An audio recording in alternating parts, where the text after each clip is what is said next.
தலையிலை தாழ்த்தி ஜெபிப்போம்.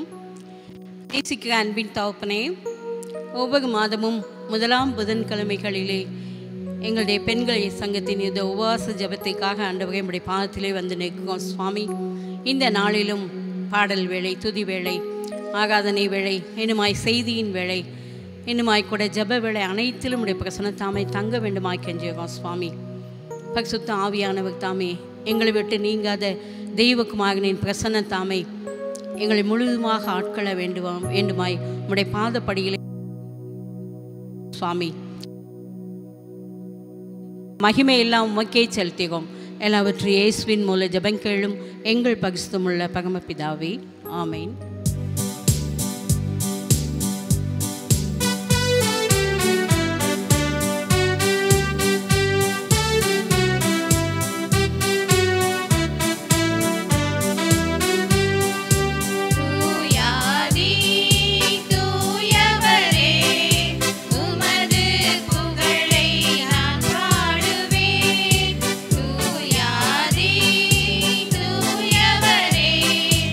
உமது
வேத படம் வாசிக்க கேட்போம்.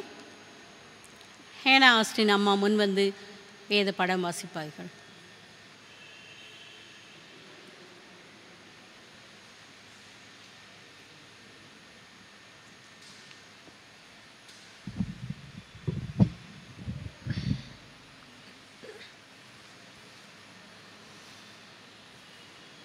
இந்த நாளுக்கென்று வாசிக்க குறிக்கப்பட்ட வேதத்தின் பகுதி சங்கீதங்களின் புஸ்தகம் 40வது சங்கீதம் வசனம் 1 முதல் 11 முடிய.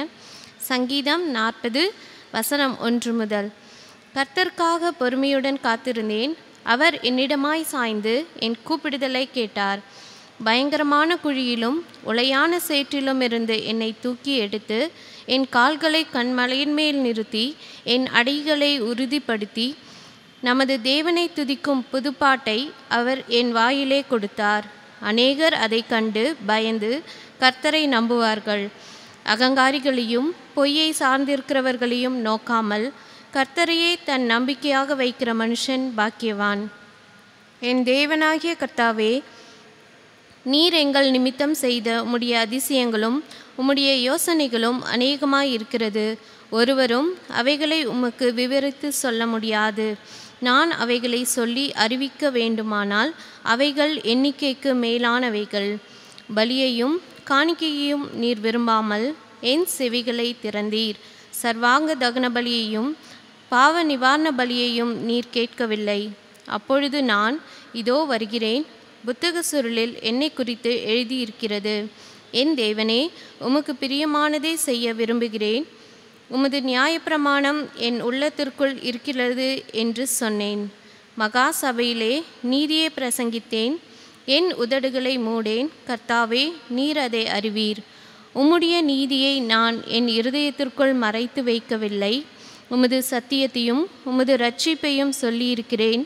உமது கிருபையையும் உமது உண்மையையும் மகா சபைக்கு அறிவியாதபடிக்கு நான் ஒளித்து வைக்கவில்லை. கர்த்தாவே, நீர் உம்முடைய இரக்கங்களை எனக்கு கிடையாமற் போக பண்ணாதேயும். உமது கிருபையையும் உமது உண்மையையும் எப்பொழுதும் என்னை காக்க கடவது என்பதே வாசிக்க குறிக்கப்பட்ட வேத பாடம் வாசித்தாயிற்று.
ஜெபம்.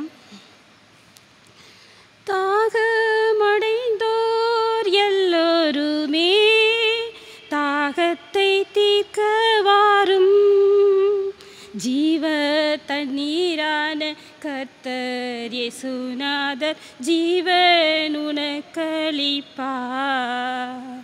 ஜீவ தண்ணீரான கர்த்தர் இயேசுநாதர் ஜீவன் உனக்களிப்பார். சிலுவை சுமந்த உருவம் சிந்தின இரத்தம் புரண்டோடியே நதி போலவே பாய்கின்றதே, நம்பி இயேசுவண்டை வா, நம்பி இயேசுவண்டை வா. எங்களை அதிகமாய் நேசிக்கிற எங்கள் அன்பின் பரலோக தகப்பனே, ஜீவ தண்ணீராகிய உம்மண்டையிலே அப்பா, நாங்கள் தாகத்தோடு இந்த நாளிலே உம்முடைய சமூகத்திலே நாங்கள் வந்திருக்கிறோம். ஆவியானவர் தாமே உம்முடைய வசனங்களாலே எங்களை நிரப்பும்படியாய், எங்கள் தாகத்தை தீர்க்கும்படியாக உம்முடைய சமூகத்திலே வந்து நிற்கிறோம். பாவியாகி எங்கள் மீது கிருபையாய் இறங்கி உம்முடைய வசனத்தினால் எங்களை ஆற்றி தேற்றி அரவணைத்து எங்களை பலப்படுத்தும்படியாய் உம்முடைய சமூகத்திலே எங்களை அர்ப்பணித்து ஜெபிக்கிறோம். இயேசுவின் மூலம் ஜெபம் கேளும் நல்ல பிதாவே, ஆமீன். மிகவும் பிரியமான அன்பு சகோதரிகளே, உங்கள் அனைவரையும் இந்த நாளிலே இந்த காணொளி வாயிலாக சந்திப்பதிலே பெருமகிழ்ச்சி அடைகிறேன். முதலாவது தேவாதி தேவனுக்கு நன்றி செலுத்துகிறேன். இந்த முதல் மாதம் முதல் புதன்கிழமை உபவாச கூட்டத்திலே இந்த காணொளி வாயிலாக பார்த்து கொண்டிருக்கிற உங்கள் அனைவரையும் இயேசு கிறிஸ்துவின் நாமத்தினாலே மீண்டுமாக வாழ்த்தி வரவேற்கிறேன். இந்த நாளிலே நம்முடைய சப்ஜெக்ட், அதாவது பொருள் என்ன, நாம் தியானிக்கக்கூடியதான பொருள் பொறுமையாயிருங்கள். இன்றைக்கி கொரோனா வைரஸ் பரவதுக்கு முன்பாக இந்த வேர்ல்டு எப்படி இருந்ததுன்னா ரொம்ப ஃபாஸ்ட்டாக, எதுக்குமே நேரம் இல்லை மக்களுக்கு, இல்லையா? அப்படி தான் எல்லாருமே போய்கொண்டு இருந்தோம். நம்மளும் சாப்பிட்றதுக்கு நேரம் இல்லை, உட்கார்றதுக்கு நேரம் இல்லை, யார்கிட்டையுமே பேசுகிறதுக்கு நேரம் இல்லை. அப்படி ரொம்ப ஃபாஸ்ட்டாக நம்ம போயிட்டு இருந்தோம். அதேமாதிரி பார்த்திங்கன்னா பிள்ளைங்களுடைய ஸ்கூல் படிக்கக்கூடிய பிள்ளைங்கள பார்த்திங்கன்னா அவங்களுக்கு ஸ்கூல் போயிட்டு வர நேரம், அது தவிர நிறைய டான்ஸ் கிளாஸு, அதேமாதிரி டியூஷன், இன்னும் அப்படி நிறைய கிளாஸு அவங்களுக்கு அப்படி அடுத்தடுத்து இருந்து கூட அந்த பிள்ளைகளுக்கும் நேரம் இல்லை. பார்த்திங்கன்னா ஒரு பெரிய இடைவெளி, பெரியவங்க பிள்ளைங்க அந்த குடும்பத்தில் பேசுகிறதுக்கு கூட ஒரு நேரம் இல்லை. இதனால் ஒரு பொறுமையே இல்லாத ஒரு லைஃப்பில் போயிட்டே இருந்தது. ஆனால் பாருங்கள், இப்போது எல்லாமே ஸ்தம்பிச்சு போன ஒரு நிலைமையில் நம்ம இருக்கோம். மனுக்குலத்தை இன்னைக்கு நிலைமை புரட்டி போட்டுருச்சு, இல்லையா? ஆனால் ஒரு விஷயம், அன்பு, பொறுமை, இவையெல்லாம் நமக்கு ஆண்டவர் இன்றைக்கி கற்றுக் கொடுத்துருக்கிறார். அதனால் கவர்மெண்ட் கூட என்ன சொல்லுது, வீட்டிலே தரித்து இருக்க வேண்டும், அதே மாதிரி சோசியல் டிஸ்டன்ஸை நம்ம மேற்கொள்ளணும் அப்படின்னு. ஆனால் நம்ம அரசு கூறுவதையும் நம்ம கை கொண்டு நடக்கத்தான் வேணும், இல்லையா? சரி, நம்ம இப்போது பொறுமையை குறித்து நம்ம இன்னும் கூட ஆண்டவர் வேதத்தில் மூலமாக நமக்கு என்னதை கற்பிக்கிறாருங்கிறத நம்ம சற்று ஆராய்ந்து பார்ப்போம். பொறுமை ஆவியின் கனிகளில் ஒன்று, இல்லையா? கலாத்தியரில் நம்ம வாசிக்கிறோம். இன்றைக்கி நம்ம ஆவிக்குரிய வரங்களை காட்டிலும் நம்ம ஆண்டோட கேட்க வேண்டியது கனிகள். கனிகள் இருந்தால் தான் நம்ம ஆவிக்குரிய வரங்களில் நம்ம வெளிப்படுத்த முடியும். கனி இல்லாமல் நம்ம வரங்களை நம்ம வெளிப்படுத்துவது ஒரு தவறான ஒரு காரியமாகும். அதனால் வாசிக்கலாம். 1 தீமோத்தேயு 6ஆம் அதிகாரம் 11ஆம் வசனம் இவ்விதமாக சொல்கிறது, நீயோ தேவனுடைய மனுஷனே இவைகளை விட்டோடி நீதியையும் தேவபக்தியையும் விசுவாசத்தையும் அன்பையும் பொறுமையையும் சாந்த குணத்தையும் அடையும்படி நாடு. நமக்கு இந்த கொடுக்கப்பட்ட இந்த வாழ்க்கையில் நம்ம எப்படிப்பட்ட ஒரு வாழ்க்கை வாழ்கிறோம்? சமாதானமான வாழ்க்கை, ஆசீர்வாதமான ஒரு வாழ்க்கை வாழணும்னா வேதம் நமக்கு கொடுக்கக்கூடியதான இந்த காரியங்களை நம்ம சற்று தியானிப்போம். எந்த இடத்துலலாம் நம்ம பொறுமையாக இருந்து நம்மளை காத்து நடக்கணும் அப்படிங்கிறத நம்ம பார்ப்போம். முதலாவதாக, பேசுகிறதற்கு பொறுமையாக இருங்கள். யாக்கோபு 1ஆம் அதிகாரம் 19ஆம் வசனம் விதமாக சொல்கிறது, கேட்கிறதுக்கு தீவிரமாகவும் பேசுகிறதற்கு பொறுமையாகவும். இன்றைக்கி யாராவது ஒருத்தர் ஒரு காரியத்தை குறித்து நம்மக்கிட்ட சொல்ல வரும்போது நம்ம அநேகர் என்ன சொல்கிறோம்? அவங்க பேசக்கூடிய காரியத்தை நம்ம கேட்குறதே கிடையாது. நம்ம சொல்லக்கூடிய காரியம்தான், நம்ம பேசுகிறது தான் ஃபஸ்ட்டில் இருக்கணும். நம்ம கருத்து தான் கரெக்டான கருத்து அப்படிங்கிறத எப்படியாவது புகுத்தணுங்கிறதுக்காக நம்ம தான் எல்லாத்துலேயுமே நல்ல ஞானி அப்படிங்கிறத வெளிப்படுத்துறதுக்காக கூட நம்ம வார்த்தைகளை முதலாவது நம்ம பொறுமை இழந்து பேசிவிடுகிறோம். அது மாத்திரம் இல்லை, மற்றவங்கள ரொம்ப அலட்சியமாக நம்ம பேசிடுறோம். யாரையாவது ஒருத்தரை நம்ம பார்க்கும்போது அவங்கள சில நேரங்களில் நம்ம அலட்சியப்படுத்தின காரியங்களும் உண்டு. அதே மாதிரி நம்ம கோபம் வந்துச்சுன்னா நம்ம என்ன பேசுகிறோன்னே நமக்கு தெரியாது. இன்க்ளூடிங் நான் கூட அப்படி தான் சில நேரங்களில். ஆனால் அதை நம்ம நிதானித்து பேசணும். ஏன்னா சில நேரத்தில் நம்ம வேர்ட்ஸை விட்டால் அதை நம்ம திருப்பி நம்ம எடுத்துக்கவே முடியாது, கொட்டிடுறோம். அது எவ்வளவு வேதனைப்படுத்தும் இல்லையா? ஃபோன் பேசிட்டா நம்ம என்ன பண்ணிடுறோம்? மணிக்கணக்காக நம்மளுடைய நேரத்தை செலவிடுறோம். வேத வாசிப்பு குறைஞ்சிருது, எல்லாமே மற்றவங்கள பற்றி குறை குறை பேசுகிறது, கிழவி பேச்சு, கட்டுக்கதை, இப்படி தான் நம்ம பேசிகிட்டு இருக்கோம். அதனால் நம்ம என்ன பண்ணுறோம்? நம்மளுடைய இருதயம் சமாதானத்தை இழக்குது. கொஞ்சம் நம்ம வெயிட் பண்ணி பார்த்தா நம்ம பேசுனதில் ஒன்றுமே இல்லை, வறுமையை தான் கொண்டு வரும். அதனால் நீதிமொழிகள் 14ஆம் அதிகாரம் 23ஆம் வசனம் வீதமாக சொல்கிறது, உதடுகளின் பேச்சோ வறுமையை மாத்திரம் தரும். அதே மாதிரி நீதிமொழிகள் 10:19 சொற்களின் மிகுதியால் பாவம் இல்லாமல் போகாது. இன்றைக்கி மாமியார் மருமகள்ங்கிற அந்த உறவை பார்த்துக்கிட்டிங்கன்னா, நம்ம இப்போ லேடிஸ் தானே நம்ம இந்த மீட்டிங்கில் இருக்கோம். அந்த இடத்துல நிறைய பிரச்சனைகள் வர்றதுக்கு காரணம் என்னன்னா நம்ம பேச்சு தான். ஒரு பேச்சை அதிகமாக உயர்த்தி பேசுறதுலேயும் இருக்குது, அதை ரொம்ப தாழ்மையாக பேசுகிறதுலேயும் இருக்குது. நீ ஏன் அங்கே போன அப்படின்னு கேட்குறதுக்கும் நீ ஏமா அங்கே போனேங்கிறதுக்கும் டிஃப்ரென்ஸ் இருக்குது. அதனால் அப்படி நம்ம பேசும்போது ரொம்ப கேர்ஃபுல்லாக பேசணும். அதேமாதிரி ஹஸ்பண்ட் பார்த்திங்கன்னா ரொம்ப கோபத்தில் ஏதாவது ஒரு பிரச்சனையில் ஹஸ்பண்ட் ஒய்ஃபுக்கு மிஸ் அண்டர்ஸ்டாண்டிங் ஆகிடுச்சுன்னா, அவர் கோபத்தில் இருக்காருன்னா மனைவி கொஞ்சம் அமைதியாக இருக்கிறதா பெட்டர். அதே மாதிரியே ஹஸ்பண்டும். அதுக்காக பேசாமல் இருந்துருங்கன்னு நான் சொல்லலை, சரியா? அமைதி காப்பது சிறந்தது. மரணமும் ஜீவனும் நாவின் அதிகாரத்தில் இருக்கிறது. ஒரு நல்ல வாழ வைக்கக்கூடியதையும் ஒரு இடத்தை இல்லாமல் செய்கிறதையும் என்னது, இருந்த இடத்தை இல்லாமல் ஆக்குறதும் இந்த வாயினுடைய வார்த்தை தான். அதனால் நம்ம அதை பொறுமையாக தான் ரொம்ப ஹேண்டில் பண்ணணும். நம்ம பேசும்போது ஒவ்வொரு வார்த்தையும் பொறுமையோடு பிரச்சனைகளை கையாள தெரியணும். அதே மாதிரி நம்ம வார்த்தையானது மற்றவங்களை சமாதானத்துப்படுத்தக்கூடியதும், ஆவிக்குரிய வாழ்க்கையில் அவங்க சோர்ந்து போயிருந்தாங்கன்னா அவங்கள உற்சாகப்படுத்தக்கூடியதான வார்த்தை, இயேசு கிறிஸ்துவ மேலே பலப்படுத்தக்கூடிய அந்த வார்த்தையாக நம்மளுடைய வார்த்தைகள் இருக்க வேண்டும். சரி, நம்ம வேதத்தில் ஒரு ஸ்திரீயை உங்கள் முன்னால் நான் வைக்கிறேன். நீங்கள் அதாவது 2 ராஜாக்கள் 4ஆம் அதிகாரம் 8 - 37 முடிய நம்ம வாசித்தோன்னா அங்கே ஒரு ஸ்திரீயை நம்ம பார்க்கலாம். அவள் பேர் சுனேமியாள். எலிசா தீர்க்கதரிசி அடிக்கடி அந்த சுனேம் அந்த நாட்டுக்கு அடிக்கடி அவர் அந்த போய் கொண்டு வந்து இருந்தார்.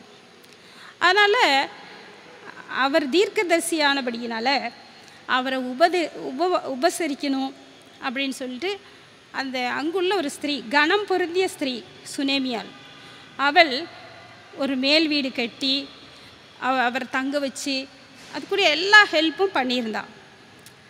அடிக்கடி அவர் வந்து இங்கே வந்து தங்கிட்டு போயிட்டே இருந்தார். ஆனால் இப்படிப்பட்ட ஒரு சூழ்நிலை தான் தீர்க்கதரிசியாகிய எலிசா அவருடைய ஊழியக்காரர் கேயாசியிட சொல்கிறாரு, இந்த சூனேமியால் கொஞ்சம் கூப்பிடு, அவளுக்கு என்ன குறை இருக்குன்னு நம்ம தெரிஞ்சுக்கலாம் அப்படின் போது கேயாசியே சொல்கிறாரு, அவ ஹஸ்பண்ட் வந்து நல்ல ஏஜானவர், அதனால் ஆனால் அவங்களுக்கு வந்து பிள்ளை இல்லை அப்படிங்கிறார். ஆனால் உடனே சுனேமியால் அழைத்து வரும்படி சொல்லுகிறார். அதேமாதிரி அழைத்து வந்தோடனே சுனேமியால்கிட்ட எலிசா தீர்க்கதரிசி கேட்குறார். கேட்ட உடனே அவள் என்ன சொல்கிறான்னா, உனக்கு என்ன வேணும், உனக்கு என்ன குறை அப்படின்னு எலிசா கேட்கும்போது, எனக்கு எந்த குறையும் இல்லை என்று அவள் அப்படி எலிசாவிடத்தில் கூறுகிறார். இந்த இடத்துல பார்க்கும்போது அவள் குறை உள்ளவளாக இருந்தாள், ஆனாலும் பொறுமையாக எனக்கு எந்த குறையும் இல்லை என்று அவள் நிதானமாக கூறுவதை நம்ம பார்க்குறோம். அது எவ்வளவோ பெரிய ஒரு குறை இல்லையா? பிள்ளை இல்லைன்னா எவ்வளோ ஒரு பெரிய குறை. அதே சமயத்தில் அந்த பிள்ளை அவர் சொல்கிறாரு, உனக்கு வந்து இந்த காலகட்டத்துக்குள்ளே இப்படி ஒரு மகன் பிறப்பான் என்று சொல்கிறாரு. உடனே அதை அவள் அப்படியே கேட்டுவிட்டு கடந்து செல்கிறார். அதே போல் அவளுக்கு ஒரு குழந்தை பிறந்தது. அந்த குழந்தையும் பிறந்து வளர்ந்து நல்ல ஒரு சூழ்நிலை இருக்கக்கூடிய அந்த காலகட்டத்தில் அவங்க அப்பாவுக்கு ஹெல்ப் பண்ணுறதுக்காக வயல்வெளியில் போயிருக்கான். இப்போ வயல்வெளியில் இருக்கும்போது என்னன்னா அந்த டைமில் இந்த பையன் வந்து எனக்கு தலை நோகுது, தலைவலி அப்படின்னு அவன் சொல்லியிருக்கான். சொன்ன உடனே அவன் சரி இவனை வீட்டுக்கு அனுப்பிடலான்னு சொல்லிட்டு வீட்டுக்கு அனுப்பிடுறான். வீட்டுக்கு அனுப்பின உடனே மனைவியானவள், அதாவது சுனேமியாள், எத்தனையோ ட்ரீட்மெண்ட் கொடுத்து பார்க்குறா. கடைசியில் தான் மடியில் போட்டு அவனை வந்து வச்சிட்டு இருக்கும்போது மடியிலேயே அந்த குழந்தை இறந்து போகிறது. எவ்வளவு ஒரு கஷ்டமான ஒரு சூழ்நிலை, எவ்வளவு கடினமான ஒரு சூழ்நிலை. ஆனால் அதன் மத்தியிலும் அவள் உடனே என்ன பண்ணுறான்னா, அந்த இடத்துல தனது கணவனிடத்தில் ஒரு ஆளை அனுப்பி, நான் கர்மேல் பர்வதத்துக்கு இருக்கிற எலிசா தீர்க்கதரிசியை போய் பார்க்கணும் அப்படின்னு சொல்கிறான். சொன்ன உடனே இந்த அவளது கணவர் என்ன நினைக்கிறான்னா, இன்றைக்கி என்னடா உமன் ஃபெலோஷிப்பும் இல்லை, சர்வீஸும் இல்லை, எந்த ஸ்பெஷல் ப்ரோக்ராமும் இல்லை, இவன் ஏன் இப்படி போகணும் அப்படிங்கிறா. அதாவது அமாவாசையும் இல்லை, ஓய்வு நாளும் இல்லையே அப்படின்னு. சரி திருப்பி அனுப்பும்போது, இல்லை நான் எலிசா தீர்க்கதரிசியை நான் போய் பார்க்கணும் அப்படின்னு சொன்ன உடனே அவளுக்கு ஒரு ஆளை விட்டு ஒரு வேலையாளை அனுப்பி விடுகிறான். அந்த ஆளும் அப்படியே வரக்கூடிய சூழ்நிலை. இந்த இடத்துல நம்ம பார்க்குறோம், அவள் வந்து தன் கணவனிடத்தில் தன் மகன் மரித்து போனதை அந்த இடத்துல அவள் கூறவே இல்லை, சொல்லவே இல்லை. ஒருவேளை அவளுடைய கணவன் ஏஜாக இருக்கிறனால, இல்லைன்னா இந்த வார்த்தையை சொன்ன உடனே அவர் ஷாக் ஆகிடலாம், ஏதாவது பிரச்சனை ஆகிடலாம் அப்படின்னு நினச்சிருக்கலாம் இல்லையா? அதனால் அவள் எவ்வளோ அமைதியாக அந்த காரியத்தில் அந்த இடத்துல அவள் நடந்து கொள்வதை, பொறுமையை காத்து கொள்வதை நம்ம பார்க்குறோம். இன்றைக்கி இதே போல் தான் நமக்கு சில பிரச்சனைகள் வந்ததுன்னா உடனே அந்த ஸ்பாட்டில் ஹஸ்பண்டாக இருந்தாலும் சரி, பிள்ளைங்களாக இருந்தாலும் சரி, அவங்க எங்கே இருக்காங்களோ ஃபோனை போட்டு எங்கே இப்படி ஆயிடுச்சா அப்படி ஆயிடுச்சுன்னு சொல்லி அவங்க இருக்கிற இடத்துல அவங்கள நிம்மதி இழக்க வைக்கக்கூடியவர்களாக தான் நாம் இன்று இருக்கிறோம். ஆனால் சுனேமியாள் ஸ்திரீ அவ்விதமாக நடந்து கொள்ளவில்லை, பொறுமையை காத்து கொண்டாள். அதுக்கப்புறம் அந்த வேலையாள் வருகிறான்.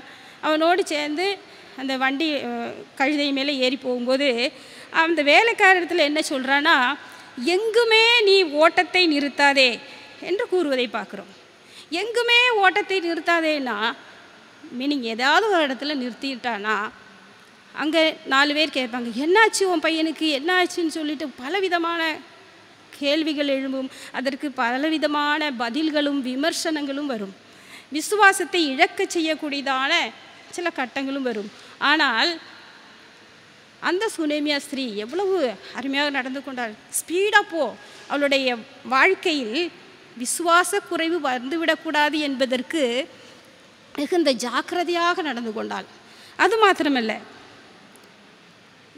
அவள் எலிசா தீர்க்கதரிசனத்தில் போகும்போது எலிசா அந்த மலையில் கர்மேல் பர்வதத்தில் இருக்கிற எலிசா பார்க்கின்ற போது இந்த சுனேமியா ஸ்திரீ வருவதை பார்த்த உடனே அவர் உடனே கேயாசி அனுப்புகிறார். சுகத்தை விசாரிக்கிறார். நான் நன்றாக இருக்கிறேன் என்று கூறுவதை நம்ம பார்க்கிறோம். கேயாசி அழைத்து செல்கிறான். அப்போது இவ கேயாசி இடத்துல எந்த விதமான குறைவுகளையும் அவள் கூறவில்லை. ஊழியக்காரர் தான் எலிசா இடத்துல ஊழியக்காரர். இன்றைக்கி நிறைய காரியங்களை நம்ம ஊழியக்காரங்கிட்ட தான் போய் சொல்கிறோம் இல்லையா? எனக்காக ஜெபியுங்கள், என்னுடைய இந்த பிரச்சனைக்காக ஜெபியுங்கள் என்று சொல்லி நம்ம ஊழியக்காரரை தான் நம்ம போய் பார்ப்பதும் ஃபோனில் அவர்களிடத்தில் நம்முடைய காரியங்களை குறித்து பேசுவதுமாய் இருக்கிறது. நம்ம யார் மீது வைத்து இருக்கிறோம்? ஊழியக்காரர் மீதா, அன்பு சகோதரியே? ஆனால் இந்த சுனேமியாலோ எலிசாவிடத்திலே போக வேண்டும் என்பதிலே தீர்மானமாக இருந்தாள். எலிசாவை பார்த்ததும் அங்கே போய் அவளுடைய பாதத்திலேயே விழுந்துட்டா. நான் ஆண்டவரே உங்கள்கிட்ட பிள்ளையை கேட்கலையே, நீங்கள் தானே எனக்கு ஆண்டவரிடத்துலேருந்து இப்படியாக பதில் வரும், ஆசீர்வாதம் வரும் என்று சொல்லி எனக்கு வாங்கி தந்தீர்கள் என்று சொல்லி இப்பொழுது இந்த நிலைமை ஆகிவிட்டதே என்று சொல்லி அவள் அதிகமாக மன்றாடுகிறாள். நாமும் கூட நம்மளுடைய எல்லா காரியங்களையும் தேவனுடைய பாதத்தில் தான் நாம் ஊற்றிவிட வேண்டும். அதன் பிறகாக 2 ராஜாக்கள் 4ஆம் அதிகாரம் 30 நம்ம பார்க்குறோம். எலிசா அவர்கள் கூட வந்து விடுகிறார். பிள்ளையின் தாயோ, நான் உம்மை விடுகிறதில்லை என்று கர்த்தரின் ஜீவனையும் உம்முடைய ஜீவனையும் கொண்டு சொல்கிறேன் என்றாள். அப்பொழுது அவன் எழுந்திருந்து அவள் பின்னே போனான். 2 ராஜாக்கள் 4ஆம் அதிகாரம் 35 37 வரை நம்ம வாசித்தோன்னா, பிள்ளையாண்டான் 7 முறை தும்மி தன் கண்ணை திறந்தான் எனவும் அவள் பிள்ளையை எடுத்துக்கொண்டு வெளியே போனாள் என்றும் வாசிக்கிறோம். ஆகையால் நாமளும் எப்படிப்பட்ட ஒரு கஷ்டங்கள் பாடுகள் வந்தாலும் மற்றவர்களிடத்திலே நம்ம அதை பற்றி பேசாமல் பொறுமையாக நாம் ஆண்டவருடைய பாதத்திலே நாம் வீழ்ந்து கிடப்போம் என்றால் நிச்சயமாக தேவன் அதற்கு ஏற்ற பதிலை அவர் தர வல்லமை உள்ளவராக இருக்கிறார். நம்முடைய விசுவாசத்தையும் தேவன் அதிகரிக்க கிருபை செய்கிறார். ஆகையால் நம்ம ரொம்ப பொறுமையாக ஜாக்கிரதையாக கையாளுவோம். 2ஆவதாக, வாக்கு தத்தம் பெற பொறுமையாக இருங்கள். சரி, நம்ம ஹஸ்பண்ட்கிட்ட இல்லை நம்ம அப்பா கிட்ட கேட்குறோம், என்ன கேட்டுருவோம் இல்லையா? எனக்கு ஒரு சாரீ, எனக்கு இந்த மாதிரி ஒரு கோல்டில் ஏதாவது வாங்கித்தாங்க அப்படின்னு கேட்போம். இதெல்லாம் தான் நம்ம சின்னதாக கேட்க போகிறோம். அவங்க ஓகேன்னு சொல்லியாச்சுன்னா நம்ம மனசு அப்படியே துள்ளும் பாருங்க. எந்த வாக்குவாதம் சொல்லாமல் ஹஸ்பண்டு உடனே சொல்லிட்டார, நிச்சயமாக அது ஒரு நாள் வாங்கி தந்துடுவார், சொல்லிட்டார்ல கிடைக்கும். இதே மாதிரி தான் பிள்ளைங்க சில நேரத்தில் நம்மகிட்ட சில பொருட்களை கேட்பாங்க. ஆனால் நம்ம என்ன பண்ணுவோம், வாங்கி கொடுப்போம். அது வாங்கி கொடுக்க தேவை இந்த பிள்ளைக்கு அப்படின்னா மட்டும்தான் வாங்கி கொடுப்போம். தேவையில்லைன்னா என்ன பண்ணிடுவோம், அது அவங்களுக்கு இப்போதைக்கு அந்த பொருள் இது யூஸ் ஆகாது அப்படிங்கிறது நமக்கு தெரிஞ்சால் கண்டிப்பாக நம்ம வாங்கி கொடுக்க மாட்டோம். நாம் வாங்கி கொடுக்கவும் கூடாது. ஏன்னா அது எப்போ வாங்கி கொடுக்கணுங்கிற அந்த சூழ்நிலை அறிந்து வாங்கி கொடுக்க வேண்டும். அதே மாதிரி அந்த பொருளுடைய மதிப்பு அவர்களுக்கு தெரிந்திருக்க வேண்டும். ஒரு பொருள் உடனே கிடச்சிட்டுனா அதோட வேல்யூ இருக்காது. அதே மாதிரி தான் நமக்கும் ஆண்டவர் ஆதியாகமத்திலேருந்து நம்ம பார்க்குறோம். தகப்பன் நம்முடைய அப்பா நிறைய வாக்குத்தத்தங்களை நமக்கு கொடுத்துருக்கிறார். ஆபிரகாம்கிட்ட கூட ஆண்டவர் இப்படி தான் பேசுகிறாரு. எப்படி அவருக்கு பிள்ளை இல்லாமல் இருந்த ஒரு சூழ்நிலை தான். ஆனால் அதுக்கு முன்னாகவே வாக்குத்தத்தமாக ஆதியாகமம் 12:2 வசனத்தில் உன்னை பெரிய ஜாதியாக்கி உன்னை ஆசீர்வதித்து உன் பேரை பெருமைப்படுத்துவேன் அப்படின்னு சொல்லியிருக்கிறாரு. அதே சமயத்தில் எபிரேயர் 6ஆம் அதிகாரம் 13ஆம் வசனத்திலிருந்து 15 வரை வாசித்தா, நிச்சயமாகவே நான் உன்னை ஆசீர்வதிக்கவே ஆசீர்வதித்து உன்னை பெருகவே பெருக பண்ணுவேன் என்றார். அந்தபடியே அவன் பொறுமையாய் காத்திருந்து வாக்குத்தத்தம் பண்ணப்பட்டதை பெற்றான். எத்தனை வருஷம்? 25 வருஷம் பொறுமையாக இருந்தா இல்லையா?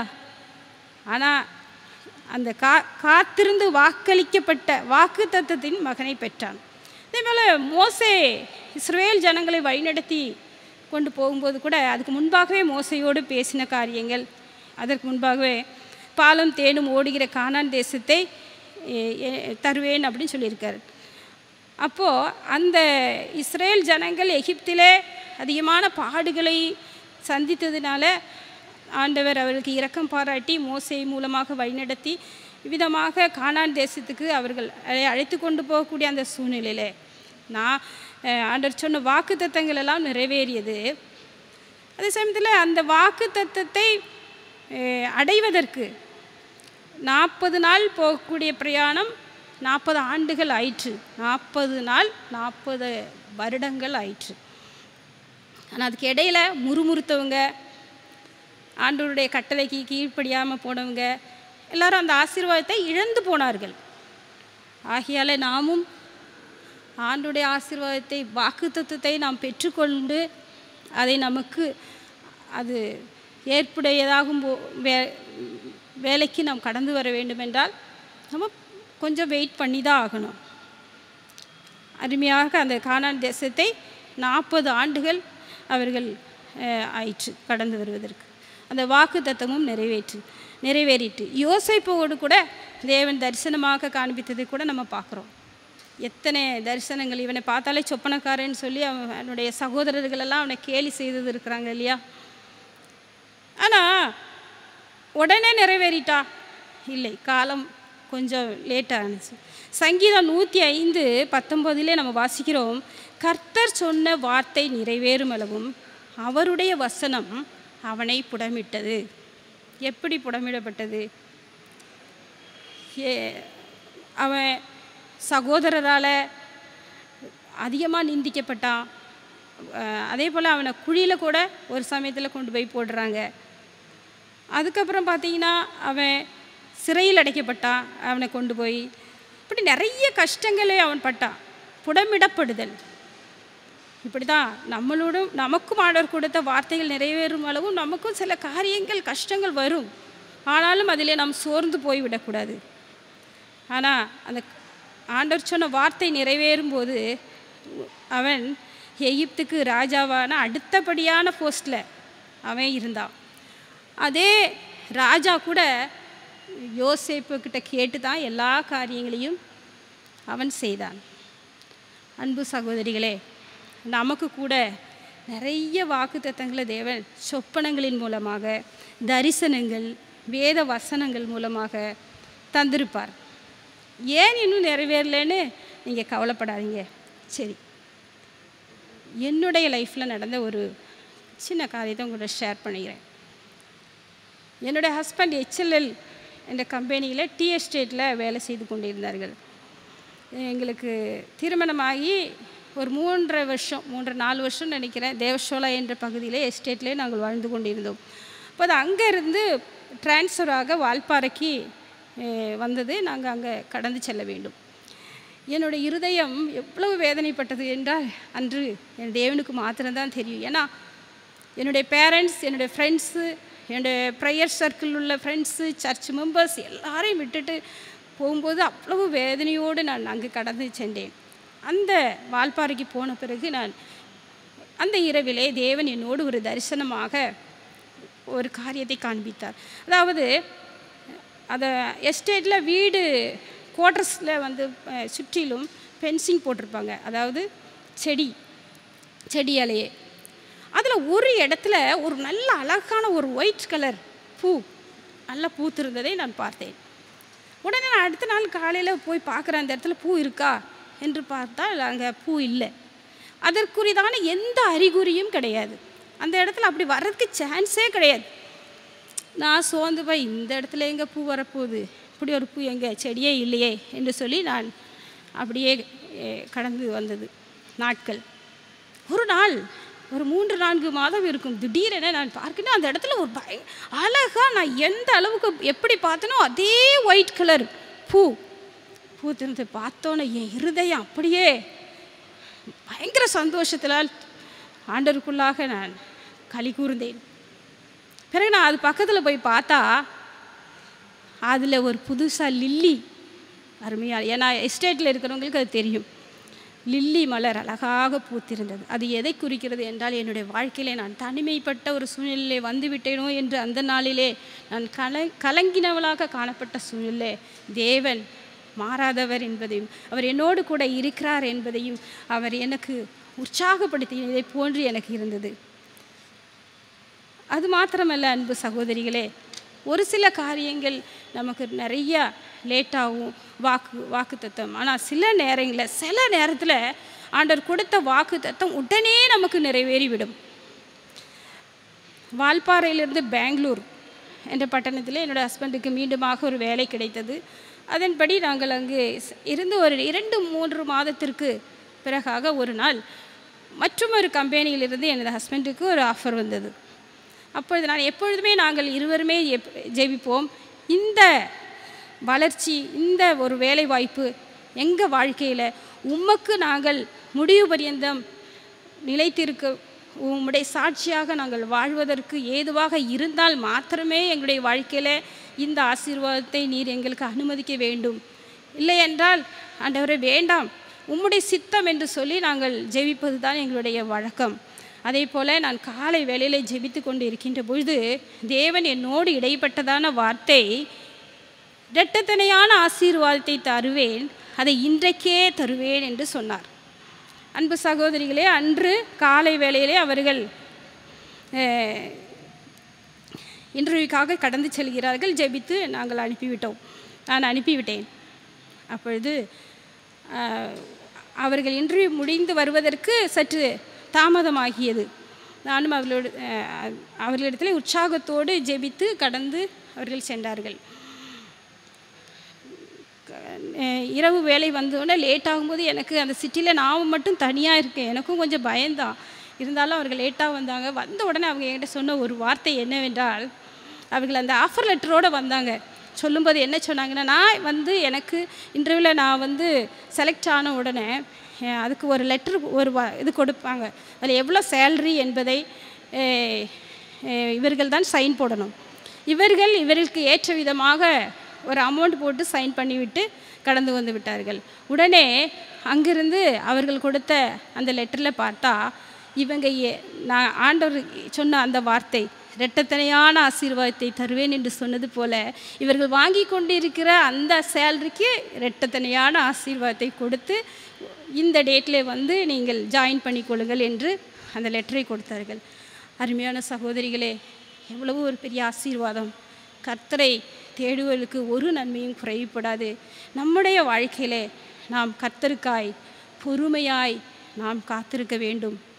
கால தாமதம் ஆகிறது என்று சொல்லி நாம் அவரை விட்டு விலகிவிடக்கூடாது. நாம் கர்த்தருக்குள் நிலைத்திருந்து இந்த பொறுமையோடு நாம் வாழ்கின்ற போது நிச்சயமாக நம்முடைய வாழ்க்கையில் ஆசீர்வாதத்தை பெற்றுக்கொள்ள முடியும். இந்த பொறுமையாக இருக்க வேண்டும் என்ற இந்த சப்ஜெக்டில் இன்னும் வருகிற நாட்களில் இது குறித்து விரிவாக 2 வாரங்கள் தொடர்ந்து உங்களிடத்தில் இந்த செய்தியை நான் நிச்சயமாக உங்களிடத்தில் செய்தி அளிக்க முடியும் என்று நான் விசுவாசிக்கிறேன். ஜெபிப்போமா? எங்களை அதிகமாய் நேசிக்கிற எங்கள் அன்பின் பரலோக தகப்பனே, இந்த அருமையான வார்த்தைக்காக தம்மை நன்றியான இதயத்தோடு ஸ்தோத்திரிக்கிறோம். எங்களுடைய வார்த்தையிலே நாங்கள் பொறுமையாய் நாங்கள் இருக்க வேண்டும் என்பதும், வாக்கு தத்தம் செய்த கர்த்தர் வாக்குமாறா உன்னத கர்த்தர். ஆம் தகப்பனே, நிச்சயமாக நாங்கள் அந்த விசுவாசத்தோடு நாங்கள் எங்களுடைய அன்றாட வாழ்க்கையை நாங்கள் வாழ்ந்து உமக்காய் நாங்கள் பிரகாசிக்க நீர் எங்களுக்கு கிருபை செய்தருளும்படியாய் நாங்கள் ஜெபிக்கிறோம். இயேசுவின் மூலம் ஜெபம் கேளும் நல்ல பிதாவே, ஆமேன். இப்பொழுது நாம் ஜெப வேளைக்குள்ளாக கடந்து செல்வோம்.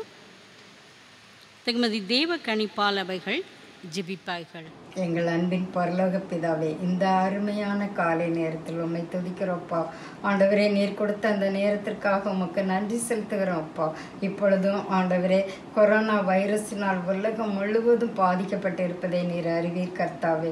ஆண்டவரே, நீர் தாமே இறங்கி இதற்கு ஒரு நல்ல வேக்சின் கண்டுபிடிக்கத்தக்கதாக டாக்டர்ஸ்க்கு நல்ல ஞானத்தை கொடுங்க சுவாமி.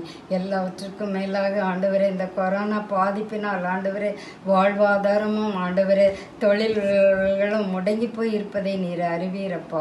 ஆண்டவரே, எங்கள் பொருளாதாரம் முழுவதும் சரிந்து விட்டதை நீர் அறிவீரப்பா. ஆண்டவரே, உணவின்றி ஆண்டவரே இருக்க இடமின்றி வேலைகள் என்று தவிக்கும் ஒவ்வொரு மக்களையும் உம்முடைய கரங்களில் வைக்கிறோம். இந்த கஷ்டமான சூழ்நிலைகளை நீர் மாற்றி போட வேண்டுமா கெஞ்சுகிறோம்ப்பா. இப்பொழுதும் இந்த கொரோனாவினால் எங்கள் ஆலயங்கள் மூடப்பட்டு இருப்பதை நீர் அறிவீர் கர்த்தாவே. இது கொரோனா தொற்று குறைந்து ஆண்டவரே நாங்கள் உம்முடைய ஆலயத்திற்கு வந்து ஆண்டவரை நன்றி செலுத்த ஆலயங்கள் திறக்கப்பட நீர் கிருபை செய்யும். ஆலயத்தில் நடக்கும் எல்லா ஊழியங்களும் திரும்ப நடக்க கிருபை செய்யும். எங்கள் சபையார் எல்லோரையும் உம்முடைய கரங்களில் வைக்கிறோம். இந்த வாதை எங்களை அணுகாதபடி எங்கள் ஒவ்வொருவரையும் உம்முடைய செட்டையின் மறைவின் கீழ் வைத்து பாதுகாத்து கொள்ளும். துதி கன மகிமை எல்லாவற்றையும் உமக்கே செலுத்துகிறோம். இயேசுவின் மூலம் வேண்டிக் கொள்கிறோம் எங்கள் அன்பின் பரமபிதாவே. ஆமென்.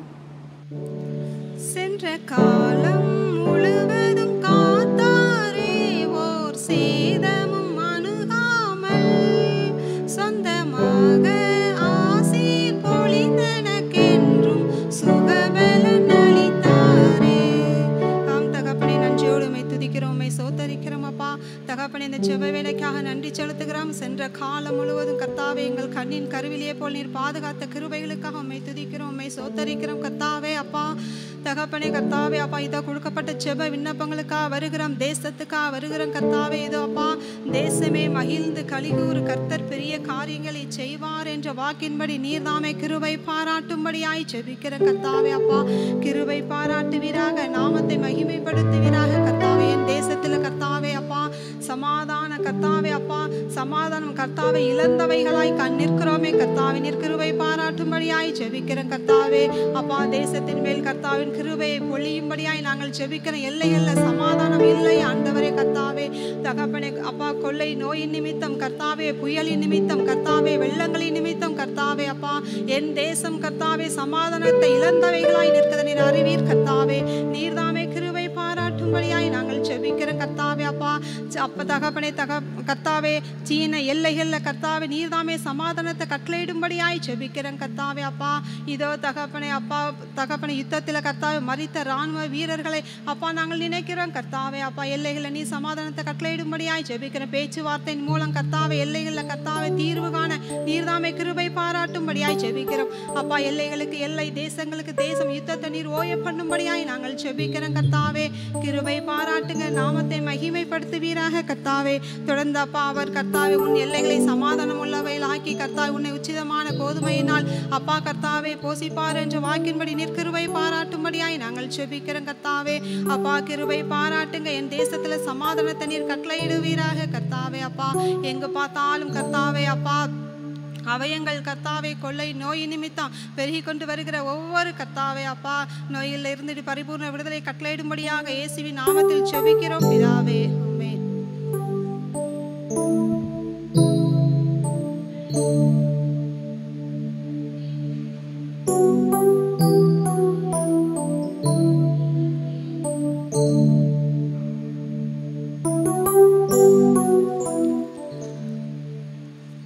தலைகளை தாழ்த்தி தொடர்ந்து ஜெப நிலையில் இருப்போம். இந்த நாளிலும் கூட நம் ஆலயத்தின் குடும்பங்களுக்காகவும், விசேஷமாக ஆயர்மார்களின் குடும்பம், நம் PC members, DC members, secretary, treasurer ஐயா குடும்பம், இன்னுமாய் கூட இந்த ஆடியோ சிஸ்டத்தில் இருக்கும் வாலிப பிள்ளைகளுடைய குடும்பங்கள், அந்த வகை நாங்கள் ஒவ்வொருவரும் பாதுகாக்கப்பட, அந்த வகை இந்த வாலிப பிள்ளைகள் அநேக இடங்களுக்கு செல்லியபடியால் அந்த வகை எங்களுடைய பாஸ்டர்ஸ் அனைவரும் அந்த வகை இதோ ஜெப வேலைக்குள்ளாக கடந்து செல்லியபடியால் என் தேவனாகி கர்த்தர் அவர்களுடைய பிரயாணங்களிலும் உங்களுடைய காரியங்களிலும் இந்த கொள்ளை நோய் பிரச்சனைகள் எதுவும் தொடாதபடி இம்மட்டும் பாதுகாத்தவை. கடந்த 3 மாதங்கள் மார்ச் அந்த வகை கடைசி வாரத்திலிருந்து ஆண்டவரே சுவாமி, இப்படியாக ஆண்டவரே நாங்கள் கஷ்டத்தின் மத்தியிலே கடந்து கொண்டிருக்கிறோம் சுவாமி. இது ஏழை ஆண்டவரே தொழிலாளிகள் எவ்வளவாய் கஷ்டப்படுவார்கள் தகப்பனே. அவர்களுக்காக, அவர்கள் குடும்பத்துக்காக ஜெபிக்கிறோம் சுவாமி. கடன் பிரச்சனையில் இருப்பவர்கள், ஆண்டவரே வியாதியில் இருப்பவர்கள், விசேஷமாக பெரியவர்களை வைத்து கொண்டிருப்பவர்கள், சிறு குழந்தைகளை வைத்து கொண்டிருப்பவர்கள், ஆண்டவரே ஒவ்வொருவருக்காகவும் ஜெபிக்கிறோம். எங்களுடைய ஆலயத்தின் டாக்டர்ஸ் அனைவருக்காகவும் ஜெபிக்கிறோம் தகப்பனே. ஆண்டவரே அவர்களுடைய ஆண்டவரே பணித்தலங்களிலே அவர்களை பாதுகாத்து வழிநடத்த முழுவதுமாக அர்ப்பணிக்கிறோம் சுவாமி.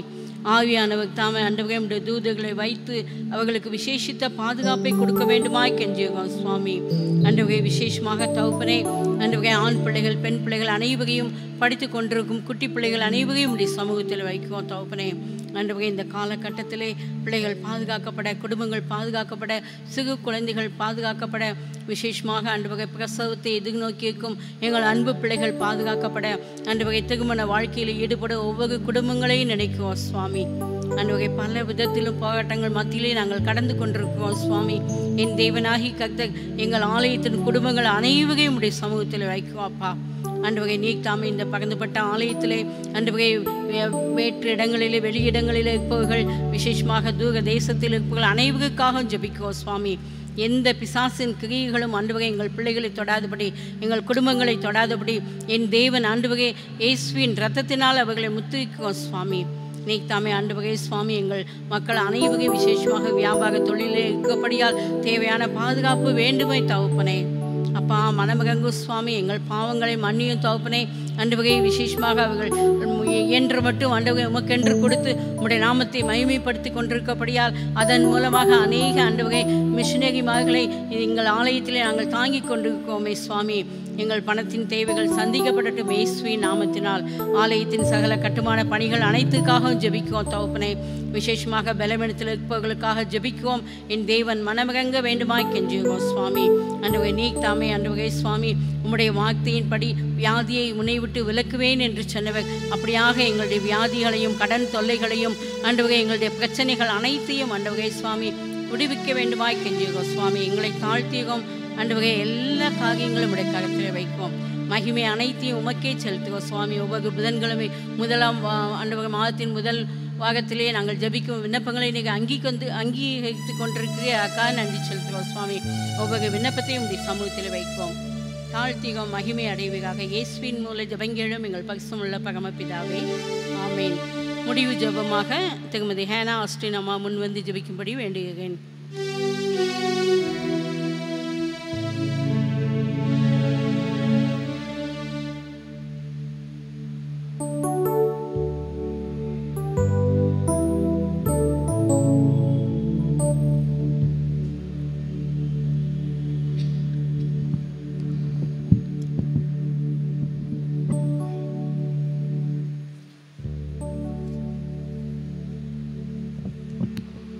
முடிவு ஜெபத்திற்குள்ளாக நாம் கடந்து செல்வோம். எந்தன் ஜெப வேளை உம்மை தேடி வந்தே, தேவா பதில் தாருமே. எந்தன் ஜெப வேளை உம்மை தேடி வந்தே, தேவா பதில் தாருமே. எந்தன் கோட்டை எந்தன் தஞ்சம் நீரே, உம்மை நான் நாடி வந்தேன். எந்தன் கோட்டை எந்தன் தஞ்சம் நீரே, உம்மை நான் நாடி வந்தேன். நன்றி தகப்பனே, நன்றியோடு உம்மை துதிக்கிறோம் ஏசப்பா. இந்த அருமையான நாளுக்காக உம்மை நன்றியோடு உம்மை துதிக்கிறோம், ஸ்தோத்திரிக்கிறோம் தகப்பனே. இந்த மாதத்தின் முதலாவது நாளிலே தகப்பனே, நீர் எங்களை சுக பலஜீவனோடு நிறுத்தி இருக்கிறீர். அதற்காக உமக்கு நன்றிகளை ஏறெடுக்கிறோம். கடந்த 6 மாதங்கள் அளவும் என் தேவன் எங்களோடு இருந்து கர்த்தாவே எல்லா விதத்திலும் எங்களை உயர்த்தி, இந்த நாளிலும் கர்த்தாவே எல்லா பலத்தோடும் சுகத்தோடும் நீர் இந்த நாளிலே எங்களை வெற்றி சிறக்க எங்களை நிறுத்தி இருக்கிறீர். அதற்காக உமக்கு நன்றிகளை ஏறெடுக்கிறோம். எத்தனையோ பேருக்கு இல்லாத ஸ்லாக்கியத்தையும் பாக்கியத்தையும் இந்த நாளிலே தேவன் எங்களுக்கு அருளி செய்ததற்காக உம்மை துதிக்கிறோம் ராஜா. ஆம் தகப்பனே, கிருபியாக ஒவ்வொரு நாளையும் காண செய்து வருகிறீரே தகப்பனே, அதற்காக உம்மை துதிக்கிறோம் ராஜா. இந்த கொடிய காலங்களிலும், இந்த விஷ கிருமி வைரஸ் ஆனது பரவி வருகிற இந்த நாட்களிலும் என் தேவன், நீர் எங்களை உமது செட்டைகளின் மறைவிலே பாதுகாத்து வழிநடத்தி வருகிறீரே, அதற்காக உம்மை துதிக்கிறோம் ராஜா. எத்தனை நன்றிகள், எத்தனை ஸ்தோத்திரங்கள் சொன்னாலும் போதாது தகப்பனே. ஆம் கர்த்தாவே, உம்மை நன்றியோடு துதிக்கிறோம். 1000 நாவுங்கள் போதாது தகப்பனே. ஸ்தோத்திரிக்கிற ராஜா. இந்த நாளிலே கர்த்தாவே, எங்களுடைய தேசத்திற்காக கர்த்தாவே, அரசியல்வாதிகளுக்காக நாங்கள் செபிக்க ஏசப்பா. கர்த்தாவே, இந்த நாளிலே கர்த்தாவே, இந்த கர்த்தாவே சீனாவுக்கும் எங்களுடைய நாட்டிற்கும் நடைபெற்று கொண்டிருக்க அந்த போருக்காக நாங்கள் செபிக்கிறோம். எத்தனையோ படை வீரர்கள் தங்கள் உயிரை மாய்த்து கொண்டு தகப்பனே அந்த இடத்தில் போராடி வருகிறதற்காக நாங்கள் செபிக்கிறோம் தகப்பனே. ஆம் கர்த்தாவே, எல்லாவற்றையும் மாற்றி போடுங்க. உம்மால கூடாத காரியம் ஒன்றுமே இல்லை தகப்பனே. எல்லாவற்றையும் மாற்றி போடுங்க ராஜா. எங்களுடைய நாட்டிற்காக, நாட்டின் தலைவர்களுக்காக நாங்கள் செபிக்கிறோம் தகப்பனே. விசேஷமாக எங்கள் நாட்டிலே தகப்பனே, இந்த கொரோனா காலகட்டங்களிலே அநேக தற்கொலைகள் உண்டானது என்பதை நாங்கள் அறிகிறோம் தகப்பனே. ஆம் கர்த்தாவே, ஒருவேளை கடன் பிரச்சனையாக இருக்கலாம், பிஸ்னஸிலே தோல்வி அடைந்தவர்களாக இருக்கலாம் கர்த்தாவே, குடும்ப தகராறிலே இருக்கலாம் தகப்பனே, குடும்பத்திற்குள்ள போராட்டங்கள் இருக்கலாம் ராஜா. எத்தனை தற்கொலைகள் ராஜா. இளம் வயதிலே தங்களையே தாங்கள் மாய்த்து கொண்டு இருக்கிறார்களே தகப்பனே. நீர் அவர்களோடு பேசுங்க, மனதிலே ஒரு சமாதானத்தை உண்டு பண்ணுங்க ராஜா. உமது வார்த்தையினாலே போஷித்து கர்த்தாவே, தற்கொலை என்பது தவறான காரியம் என்பது அவர்களுடைய மனதிலே உணர்த்தி தாங்க ராஜா. ஆம் கர்த்தாவே, இந்த உயிரானது நீர் படைக்கப்பட்ட உயிர் தகப்பனே. நீர் உமது ஜீவனை கொண்டு நீர் எங்களை உருவாக்கி இருக்கிறீர் தகப்பனே. அதை நாங்கள் பறித்து கொள்ள நாங்கள் தகுதியானவர்கள் அல்ல ராஜா. ஆம் கர்த்தாவே, நீர் அந்த தற்கொலை எண்ணத்தை மாற்றி போடுங்க. அந்த வாலிப பிள்ளைகளோடு நீர் பேசுங்க ராஜா. வாலிப சகோதரர்கள் சகோதரிமார்கள் எல்லாருக்காக நாங்கள் செபிக்கிறோம். ஒருவேளை வீட்டிலே அமர்ந்து கொண்டு இந்த செல்போனிலும் கர்த்தாவே டிவியிலும் அநேக காரியங்களை பார்த்து கொண்டு தங்களையே தாங்கள் வீணடித்து கொண்டு இருக்கிறார்கள் தகப்பனே. ஆம் கர்த்தாவே, அவர்களோடு பேசுங்க. அதிக நேரம் உம்மை அண்டி வருவதிலே, உம்மோடு செபிப்பதிலே, வேதத்தை வாசிப்பதிலே அவர்கள் நேரங்களை செலவிட என் தேவன் நீர் அவர்கள் கிருபையாக இறங்கி அள்ள வேண்டுமாய் நாங்கள் செபிக்கிறோம் ராஜா. எங்கள் குழந்தைகளுக்காக பள்ளிக்கு செல்ல முடியவில்லையே, வீட்டிலே இருந்து நேரத்தை வீணடித்து கொண்டிருக்கிறோமே என்று கவலைப்பட்டு இருக்கிற பிள்ளைகளுக்காக நாங்கள் செபிக்கிறோம். ஆம் கர்த்தாவே, குடும்பங்களிலே வீட்டிலே இருக்கும் பொழுதும் கர்த்தாவே, உமது வேதத்தை அறிகிற அறிவிலே அந்த பிள்ளைகள் வளரத்தக்கதாக கிருபை செய்தல்ல வேண்டுமாய் நாங்கள் செபிக்கிறோம். வியாதியஸ்தியர்கள், வயோதிபிமார்கள் ஒவ்வொருக்காக நாங்கள் செபிக்கிறோம் கர்த்தாவே. இதோ நான் பலவீனப்பட்டு இருக்கிறேனே என்று பலத்தின் குறைவாலே வீட்டில் இருக்கிற ஒவ்வொருவருக்காக நாங்கள் செபிக்கிறோம். வயோதிபர்களுக்காக செபிக்கிறோம் ராஜா. அவர்களுக்கு நல்ல சுகத்தையும் பலத்தையும் கொடுங்க ராஜா.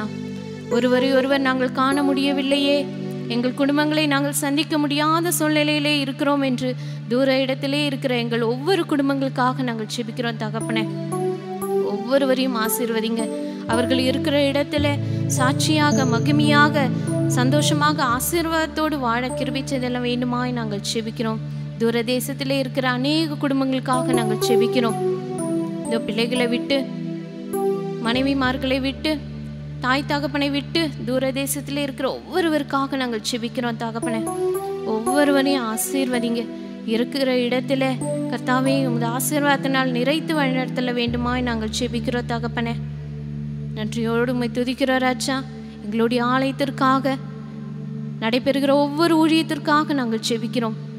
ஆம் கர்த்தாவே, ஆயர்மார்களுக்காக, கமிட்டி அங்கத்தினர்களுக்காக, ஆண்கள் ஐக்கிய சங்கம், பெண்கள் ஐக்கிய சங்கம், சண்டே கிளாஸ் ஊழியம், வாலிபர் ஐக்கிய சங்க ஊழியம், ஒவ்வொரு ஊழியத்திற்காக நாங்கள் செபிக்கிறோம். மிஷினரி ஊழியம், அநேக ஊழியங்கள் எங்கள் திருச்சபையின் மூலமாக நடைபெற்று கொண்டு இருக்கிறது தகப்பனே. ஒன்றிலும் தடைப்படாதபடி தகப்பனே, எல்லா ஊழியமும் கிரமமாக நடைபெற இந்த நாளிலும் என் தேவன் கிருபை செய்திருக்கிறீர். அதற்காக உம்மை நன்றியோடு உம்மை துதிக்கிறோம். ஊழியங்களை ஆசீர்வதிங்க. எந்த தடையும் இல்லாமல் ஊழியமானது நடைபெற என் தேவன் கிருபை செய்யுங்க தகப்பனே. உமது பிரசன்னத்தினால் நிறைத்து வழிநடத்துங்க. ஆம் கர்த்தாவே, கூடிய விரைவிலே இந்த பிரச்சனைகளெல்லாம் நீங்கி கர்த்தாவே ஒருவரை ஒருவர் நாங்கள் காணும்படியாக ஆலயத்திற்கு வந்து உம்மை நன்றியோடு உம்மை துதிக்கும்படியாக தேவரே கிருபை செய்வீர் என்று நாங்கள் விசுவாசிக்கிறோம் தகப்பனே. இந்த நாளிலும் உபவாசத்தோடும் கண்ணீரோடும் ஜெபத்தோடும் இந்த பெண்கள் ஐக்கிய சங்கத்திலே கூட்டத்திலே கலந்து கொண்டிருக்கிற ஒவ்வொரு பெண்களுக்காக நாங்கள் ஜெபிக்கிறோம். என்னென்ன மன கஷ்டங்கள் போராட்டங்கள் இருந்தாலும் இந்த தேவன் எல்லாவற்றையும் நீக்கி போடுங்க. அவர்கள் கண்ணீரை களிப்பாக மாற்றி தாங்க ராஜா. குடும்பத்திலே சந்தோஷத்தையும் சமாதானத்தையும் தாங்க. நீ கர்த்தாவே பிஸ்னஸ் செய்கிற ஒவ்வொரு பீப்புளையும் ஆசீர்வதிங்க தகப்பனே. அவர்கள் பிஸ்னஸ் நல்லபடியாக நடக்க கிருபை செய்யுங்க. ஆம் கர்த்தாவே, கடந்த நாட்களிலே நாங்கள் கேள்விப்பட்டபடி மனிதர்களுக்கு மனிதர்கள் விரோதமாக எழும்பியிருக்கிறதை நாங்கள் கேள்விப்படுகிறோம் ராஜா. சித்திரவதை செய்து உயிர் போகும் அளவுக்கும் தகப்பனே என் தேவன் இந்த தேசத்திலே கொடுமையை அனுபவித்துக் கொண்டிருக்கிறார் ராஜா. மனிதர்களோடு பேசுங்க. உள்ளத்தின் ஆழத்திலிருந்து கர்த்தாவே அன்பையும் பொறுமையும் விசுவாசத்தையும் அந்த மக்களுக்கு கொடுங்க ராஜா. ஒரு உயிர் மற்றொரு உயிரை நேசிக்க வேண்டும் என்ற அந்த எண்ணத்தை கொடுங்க ராஜா. இந்த வன்முறை போராட்டங்கள் பிரச்சனைகள் எல்லாவற்றையும் மாற்றி போடுங்க ராஜா. ஆம் கர்த்தாவே, எங்கள் தேசத்திலே நல்ல ஒரு சமாதானத்தை கொடுங்க. எங்கள் கர்த்தாவே, எங்கள் இல்லங்களிலே சமாதானத்தை கொடுங்க. எங்கள் திருச்சபையிலே ஒரு சமாதானத்தை உண்டு பண்ணுங்க. ஆசீர்வதிங்க ராஜா. இந்த வேளையிலே கர்த்தாவே, எங்களுடைய பெண்கள் ஐக்கிய சங்க ஊழியத்திற்காக நன்றிகளை ஏறெடுக்கிறோம். இந்த வாரத்திலும் மகிமையாக உம்மை பாடவும் உம்மை துதிக்கவும் எங்கள் வேதத்தை நாங்கள் வாசிக்கவும் சத்தியத்தை அறியவும் என் தேவன் செய்த கிருபைகளுக்காக உமக்கு நன்றிகளை ஏறெடுக்கிறோம். சத்தியத்தை கேட்டபடி பொறுமையுள்ளவர்களாக தகப்பனே, இன்னும் அதிகமாக குடும்பங்களிலே பெண்களாகிய நாங்கள் இன்னும் அதிகமாக பொறுமையாக இருந்து இந்த ஆசீர்வாதத்தோடு எங்கள் குடும்பங்களை வழிநடத்த கிருபை செய்யுங்க. இந்த வேலையை ஆசீர்வதித்து தந்தற்காகவும் என்னை துதிக்கிறோம், ஸ்தோத்திரிக்கிறோம். இயேசுவின் மூலம் கேட்டுக்கொள்கிறோம் ஜீவனுள்ள நல்ல தகப்பனே, ஆமேன். என் ஆத்மாவே கர்த்தரை ஸ்தோத்திரி, என் முழுமே பரிசுத்த நாமத்தை ஸ்தோத்திரி. என் ஆத்மாவே கர்த்தரை ஸ்தோத்திரி, கர்த்தர் செய்த சகல உபகாரங்களையும் மறவாதே.